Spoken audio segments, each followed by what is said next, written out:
ધોરણ 7 સ્વાધ્યાય 10.2 પ્રશ્ન નંબર 8 બરાબર. આમાં શું કહેવામાં આવ્યું છે? પહેલા દાખલામાં જો z બરાબર 10 હોય તો z નો 3 ઘાત ઓછા 3 કૌંસમાં z ઓછા 10 ની કિંમત શોધો. એટલે આપણે શું કરવાનું?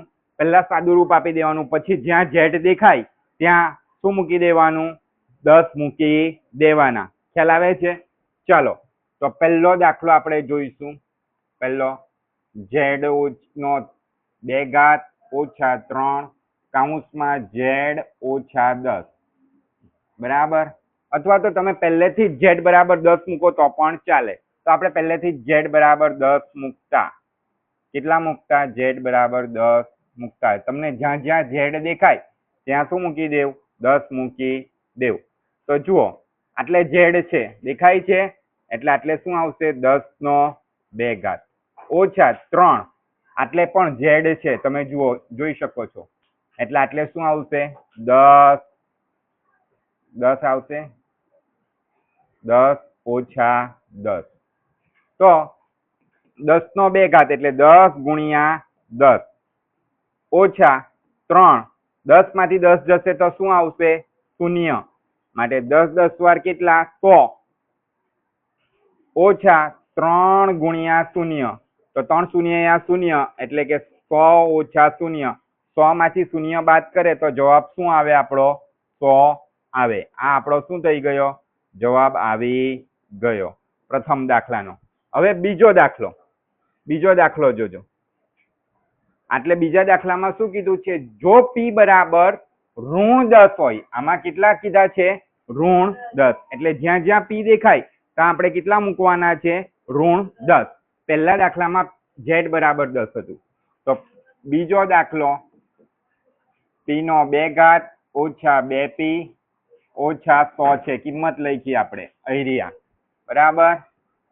ચાલો તો જ્યાં જ્યાં p દેખાય ત્યાં -10 મૂકો. ચાલો p દેખાય છે આપણને -10 નો 2 ઘાત ઓછા 2 -10 ઓછા 100. બધાનું ધ્યાન આટલે. ચાલો તો -10 નો 2 ઘાત એટલે -10 2 વાર. -10 ગુણ્યા -10 પછી શાનું ચિહ્ન છે? ઓછાનું, એટલે ઓછા. એટલે 2 ગુણ્યા 2 અને -10 વચ્ચે કઈનું ચિહ્ન નથી એટલે ગુણાકારનું ચિહ્ન. ઓછાનું ચિહ્ન છે પણ એ કૌંસમાં છે એટલે 2 ગુણ્યા -10 ઓછા 100 થઈ ગયું. ચાલો હવે જુઓ 10 10 વાર 100. બધાનું ધ્યાન આટલે હોવું જોઈએ. 10 10 વાર 100 પણ 2 વખત ઓછાનું ચિહ્ન છે એટલે શું આવશે? +100. એટલે 100 ના આગળ કઈનું ચિહ્ન નહીં લખે તો ચાલે. હવે આટલે જુઓ 2 10 વાર 20. તો આમાં પણ ઓછાનું ચિહ્ન 1 ને આ 2 વાર છે ને, એટલે ઓછા ઓછા વત્તા, એટલે આટલે વત્તા. જ્યારે પણ ગુણાકાર ભાગાકાર કરે ત્યારે 2 વખત ઓછાનું ચિહ્ન હોય કે 4 વખત હોય, 2 4 6 8 બેકી સંખ્યામાં હોય તો સરવાળાનું ચિહ્ન લખવાનું, અને એકી સંખ્યામાં હોય 1 વાર 3 વાર 5 વાર તો ઓછાનું ચિહ્ન લખવાનું. પરંતુ સરવાળો કે બાદબાકી કરીએ ત્યારે હંમેશા એટલું યાદ રાખવાનું, મોટી સંખ્યા આગળ જે ચિહ્ન હોય તે જવાબમાં આવે. તો હવે આ ઓછા 100 બાકી રહ્યા તે બેઠા લખી દીધા. તમે જોઈ શકો છો આ કેટલા છે? +100 છે ને આ ઓછા 100 છે ને, દેખાય છે? એ બંનેને ભેગા કરી દઈએ. 100 ઓછા 100 વત્તા 20. તો આ બંનેની તો શું થશે? બાદબાકી થશે ને. શું થાય? આ બંનેની બાદબાકી. તો 100 માંથી 100 જાય તો 0. તો શું બચ્યું આપણા પાસે? કેટલો જવાબ આવ્યો? 20. આ આપણો જવાબ આવી ગયો બીજા દાખલાનો. તો આટલે પ્રશ્ન